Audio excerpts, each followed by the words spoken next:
E aí, pessoal? Nessa nossa conversa de hoje, a gente vai fazer uma viagem bem interessante, sabe? Vamos tentar entender o que é que saúde significa de verdade.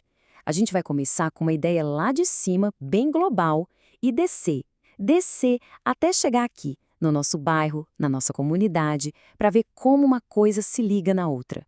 Bom, para começar, vamos direto ao ponto com uma pergunta que parece simples, mas não é. O que é que significa de fato ser saudável? Pensa aí, será que é só não estar doente? A resposta, olha, é bem maior do que a gente costuma pensar. E é aqui que o jogo vira. A Organização Mundial da Saúde, a OMS, traz essa definição que é, nossa, super poderosa. Saúde é um estado de completo bem-estar. E não é só físico não, hein? É físico, mental e social.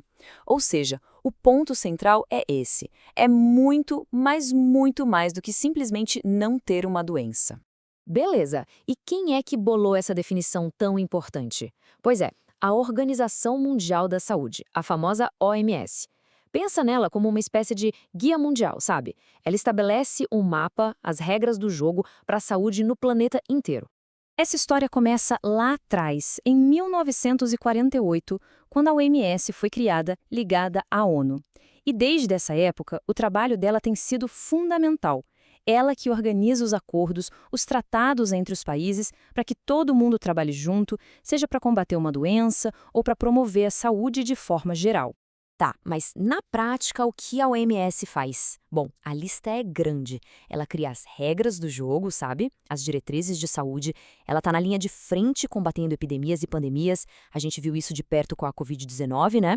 Além disso, produz muita pesquisa, muito dado científico, ajuda os países a montarem suas políticas de saúde e, claro, incentiva coisas essenciais como a vacinação. No fim das contas, ela é a grande referência, o norte, para os governos do mundo todo. Ok, a gente entendeu a ideia global. Mas como é que um conceito tão grande desses vira realidade aqui no nosso dia a dia? Agora a gente vai ver como o Brasil pegou essa ideia e fez algo incrível. Transformou a saúde em um direito para todo mundo através do nosso SUS. E olha só que diferença brutal. Isso aqui mostra a verdadeira revolução que aconteceu no Brasil. Antes de 88, a coisa era assim. Saúde era para quem podia, basicamente para quem tinha carteira assinada. Uma galera enorme ficava de fora.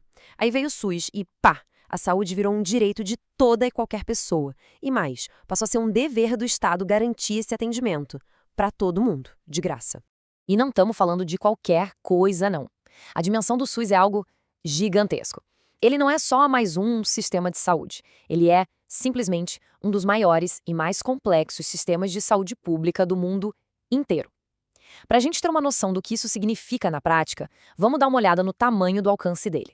O SUS está na nossa vida o tempo todo, mesmo que a gente nem perceba.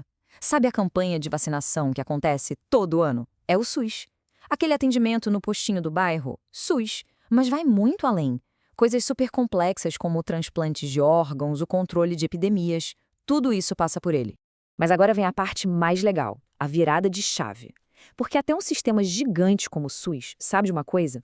A nossa saúde começa a ser definida muito, mas muito antes da gente precisar pisar no hospital. Bora entender como isso funciona? E aqui entra um conceito que é fundamental, os tais determinantes sociais da saúde. O nome parece complicado, mas a ideia é simples. Pensa assim, são as condições da nossa vida, o lugar onde a gente nasce, cresce, mora, trabalha. Tudo isso tem um impacto direto na nossa saúde. E o que fatores são esses, afinal? Bom, a gente está falando de grana, de renda, de ter ou não um emprego. A gente está falando de educação, de se sentir parte da sociedade. E, claro, do ambiente. Ter uma casa decente, saneamento básico, água limpa. Cada um desses pontos pode tanto construir quanto destruir a saúde de alguém. Vamos pegar um exemplo prático. Educação. O nível de estudo de uma pessoa afeta diretamente se ela consegue entender uma receita médica ou pesquisar sobre uma doença. E mais, afeta as chances de conseguir um bom emprego. E um bom emprego, bom, isso impacta a saúde de 1000 maneiras diferentes. Ou pensa nisso aqui que é ainda mais direto, a casa onde a gente mora. Ter água limpa e esgoto tratado não é luxo, gente. De jeito nenhum. É a base de tudo, é uma questão de saúde pública fundamental. Certo. A gente já viu a ideia global, viu o sistema brasileiro e entendeu que a vida fora do hospital conta muito. E agora, como é que a gente junta tudo isso? Vamos ver como essas ideias todas saem do papel e viram ação de verdade, lá na ponta, na nossa comunidade.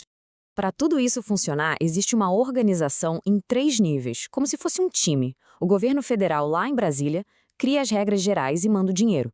Os estados cuidam das coisas maiores, tipo hospitais regionais e serviços mais complexos. E os municípios, as prefeituras, ficam com o dia a dia, o postinho de saúde, o contato direto com a gente. E aqui está o pulo do gato. O foco não é só apagar o incêndio, não é só tratar a doença. A grande sacada é ativamente promover saúde. Ou seja, é criar um ambiente, uma condição de vida em que as pessoas fiquem menos doentes. É prevenção na veia. E como é que se faz isso? Bom, com ações bem concretas, tipo o Programa PAVES, que incentiva a criação de áreas verdes e educação ambiental nas cidades. Ou centros para a juventude, que oferecem esporte e cultura para tirar a molecada de situações de risco. E até centros com práticas integrativas, como yoga, acupuntura, meditação. Tudo isso é promover saúde. E para a gente terminar, fica aqui uma provocação para pensar. Dê uma olhada para a sua própria vida, para o seu trabalho, para o seu bairro, para o ambiente onde você vive. O que de verdade mais influencia a sua saúde? Como a gente viu hoje, a resposta quase nunca está dentro de um consultório. Ela está na vida.